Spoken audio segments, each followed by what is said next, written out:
All right, we are on day 3 of your pinch pot containers. So at this point, you should already have your pinch pots attached to each other. So you have a vessel here, you've smoothed it out, you've removed the seam as best you can. All right, so today I'm gonna show you guys another tool you can use as we are creating this. It's called the paddle tool. You can use this to flatten and shape your vessel. You do not have to use it. It is going to give it more of a square look. So I'm going to show you guys a little bit how it works if you want to use it. First of all, be very gentle with this. We don't want to really be slamming the clay. That's going to cause cracks and problems and tears. So just be gentle but firm, okay? So what I'm going to do here is I want to try and turn my circular object into more of a cube object that has 4 sides. So I'm going to visualize that. I'm going to hold in my hand. What I'm going to do is gently paddle the side that is facing upwards or facing me with that paddle, okay? And you can see it's flattened it out. So now look at it from the side. You can see one side is much flatter. I'm going to gently turn my vessel. So this is the side I've just flattened, so that's now to the left, and now I have the other side facing upward.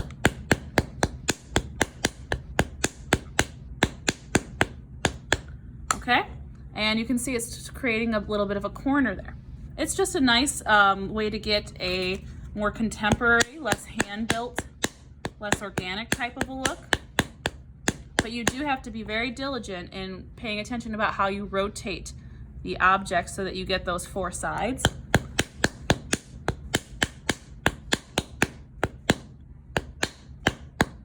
Okay, so let's see how the object has changed now. So now you can see it's a little bit more elongated. My seam's popping out a little bit, so I'm going to go through there and just kind of reblend that out. And as I said before, when you apply pressure, that will happen. As we get these opened here, which we'll be doing in the next couple steps that I'm showing you, that will be something we can fix because we'll be able to reach the inside of the container and reinforce any areas that we want to and smooth them out. Okay, so if you are happy with your form today, then you are ready to do our next step, which is to create your lid line. Okay, so again, looking at your sketch, you should have drawn a line where you will have the top that opens up for the lid, and then you will have the remaining part of the container for the vessel. Okay, so today you are going to be needing a tool called a needle tool. Okay, and these are the same tools that you guys used when we made our sketchbooks. Okay, since I don't have one at the moment, I'm just going to be using a modeling knife. You can also use a modeling knife if you can't find a needle tool. It works just as well. My goal is to first create a line by only lightly drawing into the surface of the clay for my lid line. And I want to make sure that it's light in case I don't like it, I can erase it. If I call the way through, I can no longer erase, okay? So in my sketch, I have some teeth in there. Remember, we wanted to make sure you have some sort of a notch or a tooth in your lid line, which allows it to be more secure and fit on there nicely. So I'm looking at my piece. I'm going to decide, do I want my lid line in half? Do I want it in the top third? Do I want it in the bottom third? Depends on what your design is. For my design, it's in the top third. So if this were 3 equal sections, it's in the top third of my container.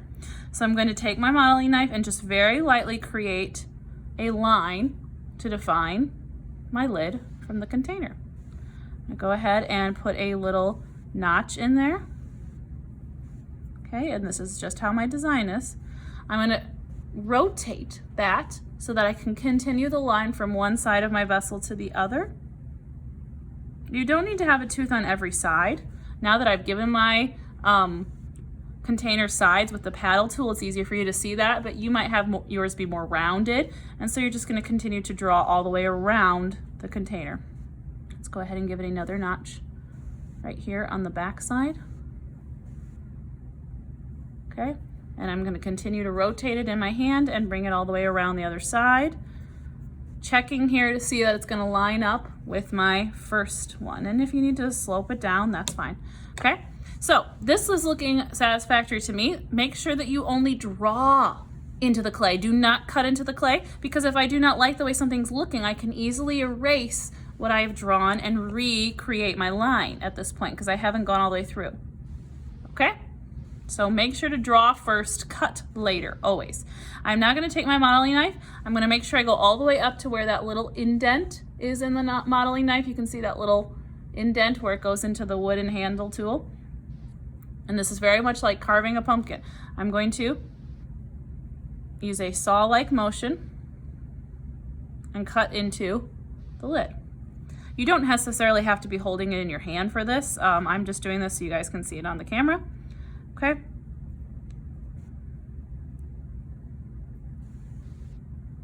Notice I changed the direction of the tool based on the direction of the line. If my line is vertical, I make sure my tool is being held in a vertical direction. If my line is horizontal, I'm moving it in a horizontal direction. Just makes it easier, and I'm not trying to fight angles. Okay, so vertical, going horizontal again, vertical, horizontal. Okay, so here I am coming around to that last area. Okay, so this part is always kind of fun. So now we're gonna check and see if I've gone all the way through. Be really gentle with this. Just kind of wiggle it. If you haven't gone all the way through, I can feel there's a little bit of something sticking here. You wanna check that, because if you just pull the clay off, you're gonna end up tearing one of your little teeth, and then you have to go back in and attach it, and it's just a pain, okay? So just be gentle with this, okay? And I can tell right here in the places it's wanting to stick are where my little notches or teeth are, which is pretty typical because you had tighter area to cut in there, so it's likely that you didn't get all the way through, okay? You can tell right about here. Okay, so again, I'm just being really gentle and trying to tell where I might need to continue to cut through. Okay, and now we got all the way through and it came off really easily. All right, so I now have clearly my lid and I have my container. And you can see in there where the two pinch pots were put together, and for the rest of the day, you're gonna focus on smoothing out the lid rim and also smoothing out the inside of your container, okay? So, a couple different ways to do that. You can just use your finger.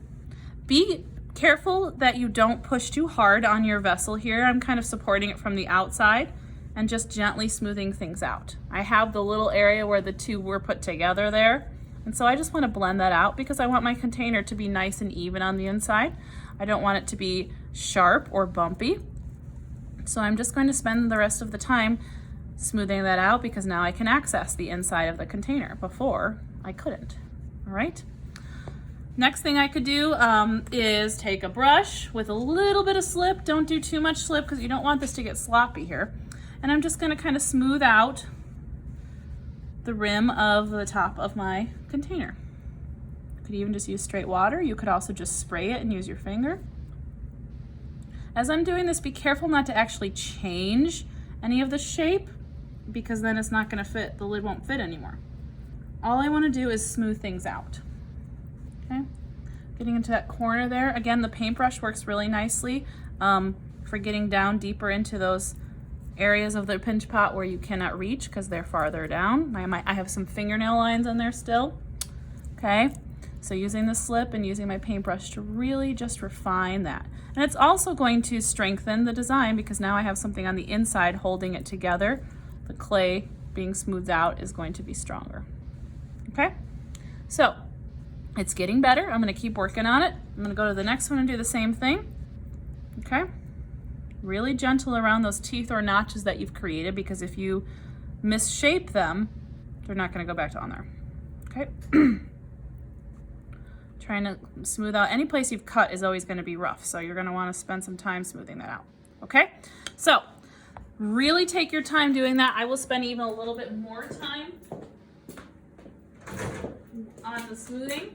When you're done smoothing it out, okay, you can take some paper towels, and to store these, we're gonna place some strips of paper towel gently over the rim of my lid and my vessel because I don't want them to stick together yet. I still need to be able to pull them apart and work within the two areas. Okay. Okay, so now I have the paper towels on there and I'm going to try and align this back up as best I can. And it might take a little bit of time to kind of get it right where you had it before. So this is where it wants to go. All right, and just kind of reposition it clay should still be soft enough if anything is warped from you sculpting that you can still form it back at this point, okay? So for example, this little tooth is kind of caved in a little bit. Just gently pop the lid up, and I'm gonna reform the tooth, push it out a little bit so that it fits into there nicely again, okay? And then you guys can wrap them up and store them again on the shelves.